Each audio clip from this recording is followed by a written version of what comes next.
Soy Fabiola Gutiérrez y esto es Suerte de Empresario, el podcast sobre cultura empresarial que todos deben escuchar. ¿Qué tal? Bienvenido doctor Joel de nueva cuenta a este podcast Suerte de Empresario y con un tema que ha levantado muchísima polémica como la subcontratación laboral en este momento.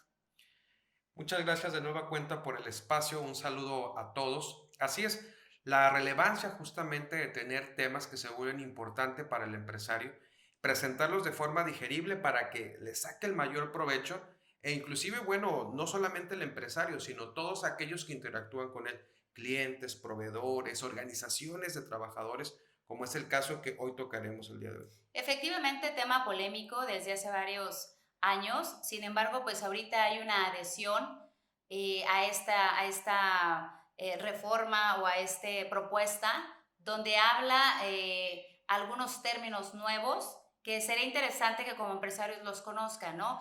Puedo seguir subcontratando, ya no va a ser permitido, me puedo seguir sumando a esta figura de subcontratación en su totalidad. ¿Cuál sería tu veredicto, estimado Joel? Así es, como bien lo refieres, el pasado 5 de abril del año en curso, el gobierno federal presenta el acuerdo en materia de subcontratación y reparto de utilidades, ¿no? Un acuerdo justamente que logran de forma tripartita entre el Estado, el sector empresarial y el sector trabajador para dar un gran paso a este tema que lleva varios años justamente tratándose, pero que en este acuerdo vemos nuevos límites. Lo comentábamos previamente, que el tema de la subcontratación en realidad es algo que siempre ha estado presente en las actividades y en la dinámica de la empresa. Sin embargo, no se habían establecido límites. Este nuevo acuerdo fija ciertas posturas, creo que principalmente en 3 puntos. El tema de la contratación de servicios especializados y de obra, el tema de reparto de utilidades, así como la incorporación de las empresas de subcontratación a un registro en la Secretaría del Trabajo y Previsión Social. Estimado Joel, con este nuevo convenio sobre el tema de la subcontratación, yo te preguntaría, soy empresario, ya he escuchado en las noticias, he escuchado en las redes sociales, con mis colaboradores, con mis asesores personales, el tema es delicado, el tema es para poner atención, ¿se va a poder seguir utilizando? Y si fuera en su caso que me dijera no, la respuesta, mañana ya tendría que cortar de plano con todos los servicios que tuviera como subcontratados. Bien, en relación a estos 2 puntos, vamos por la primera pregunta, ¿no? ¿Se va a seguir utilizando? Sí. Se ha utilizado, se utiliza y se va a seguir utilizando. Nada más debemos de tener presente que hoy está medido, está regulado, ¿no? En el tema de la siguiente pregunta, ¿a partir de mañana ya tengo que empezar a aplicar? Y la realidad es que no. De repente se ha presentado una confusión porque este acuerdo justamente en materia de subcontratación ha establecido un periodo de 3 meses para el periodo de transición, pero habrá que determinar cuándo empieza a correr ese periodo de 3 meses.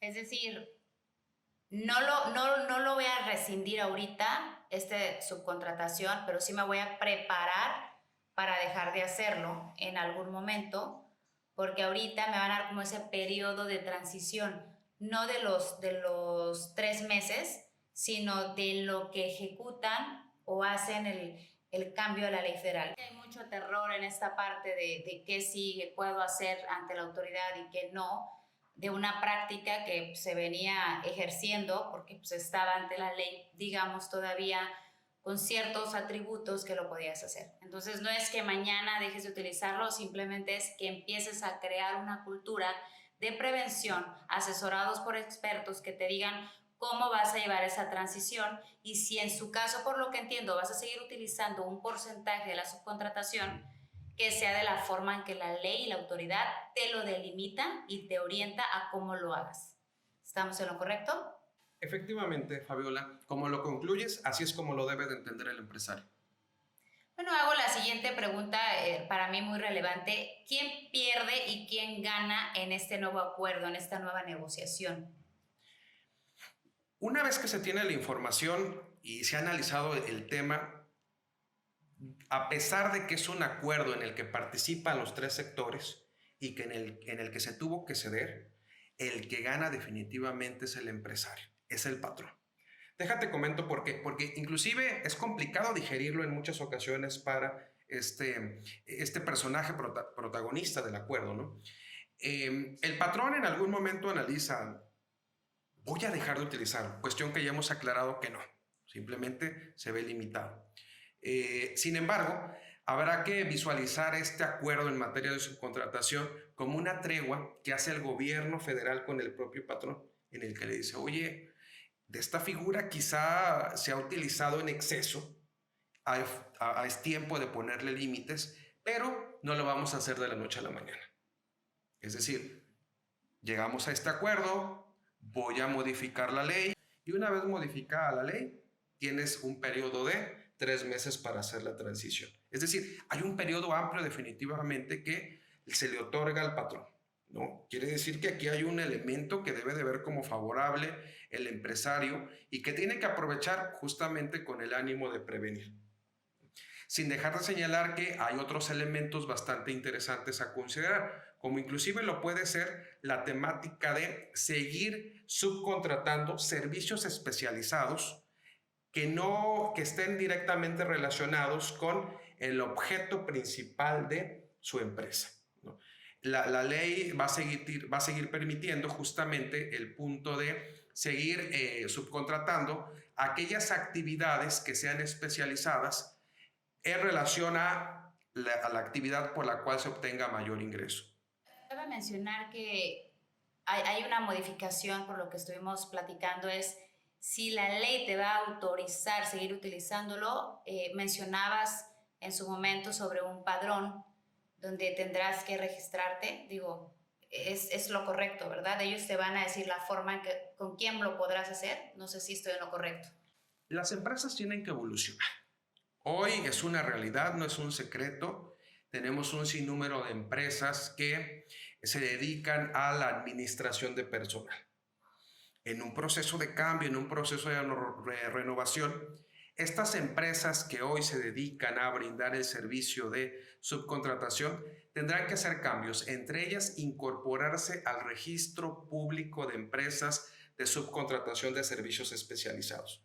Es decir, hoy habrá que hacer adecuaciones para poder brindar el servicio. Y por lo tanto, el empresario tiene que estar informado de cuál es el checklist, cuál es el requisito que debe de cumplir la empresa que me va a brindar el servicio de subcontratación. Bueno, ahí hablas de un blindaje que tú como empresario dices, ok, sé que es por esta vía, la autoridad o el gobierno federal me va a ayudar a regularlo para yo también protegerme y seguir las indicaciones de la autoridad. Definitivamente, fueron convocados los sectores más importantes, ¿no? El Consejo Empresarial Mexicano, los sindicatos, las dependencias de gobierno involucradas, en el que analizaron cada uno de los puntos, donde se beneficiaban, que habría que adecuar, el gobierno se compromete a hacer modificaciones a la legislación, el sector empresarial se compromete a poner límites y restar en el uso de la subcontratación cuando se trata de servicios no especializados. Y a su vez, bueno, el trabajador tendrá una mayor oportunidad de beneficiarse de aquellos elementos o derechos que se generan en su relación con el patrón. Estimado Joel, sin duda es un tema muy amplio, el cual pues definitivamente necesitaríamos reunirnos y dialogar, intercambiar más puntos de vista puntuales sobre el tema de la subcontratación y todas las modificaciones que han requerido de ello. A mí me gustaría a título personal que nos dieras este exhorto a los empresarios, esta recomendación y sobre todo quitar por ahí el tema del terror, ¿no? El terror al tema, porque se ha vuelto un tema pues polémico, un tema de terror. Y que les des esa seguridad, esa confianza de cómo sí seguir utilizándolo, cómo esperar el término y después del término con el apoyo y asesoría de los expertos, si lo van a volver a utilizar sobre el servicio especializado, cuál va a ser y bajo qué normativa. Definitivamente el poder de la información hace la diferencia. Si hoy el empresario tiene incertidumbre, tiene miedo en relación a la modificación de si va a poder o no subcontratar a sus colaboradores, la respuesta la encontrará justamente en información, hacerse llegar justamente de este equipo de especialistas, de expertos que le puedan facilitar los datos puntuales en relación a este tema. Como conclusión, definitivamente no desaparece la subcontratación. El que se ve más beneficiado de este acuerdo en materia de subcontratación es el patrón, porque el gobierno le dice, hagamos borrón y cuenta nueva. Si en algún momento hubo un error, habrá que corregirlo y tendrás un tiempo suficiente para hacerlo. Es decir, reconozco que has subcontratado en exceso. Te doy un periodo para que modifiques e incorpores, esos trabajadores a tu nómina. Entonces el patrón que se cree expuesto bajo esta figura, en realidad solamente tendrá que modificar la forma como venía haciéndolo, ¿no? Para ello justamente van a estar de un equipo que conozca del tema, que lo informe, lo asesore, para justamente dar el tratamiento adecuado y cumplir con lo establecido en este nuevo convenio en materia de subcontratación. Pues muchísimas gracias, más claro ni el agua. Muchísimas gracias, Joel, por brindarnos este espacio, esta experiencia, todos tus conocimientos, como siempre, con toda la sabiduría y humildad. A todos ustedes también, muchísimas gracias, estimado. Un gusto como siempre, espero seguir teniendo la oportunidad de compartir estos datos que son de relevancia para el empresario y que permiten eliminar ese terror fiscal que en algún momento se siembra por falta de información. Y tener esa cultura preventiva de la que tanto hemos hablado en los últimos episodios. Recuerden su podcast Suerte de Empresario.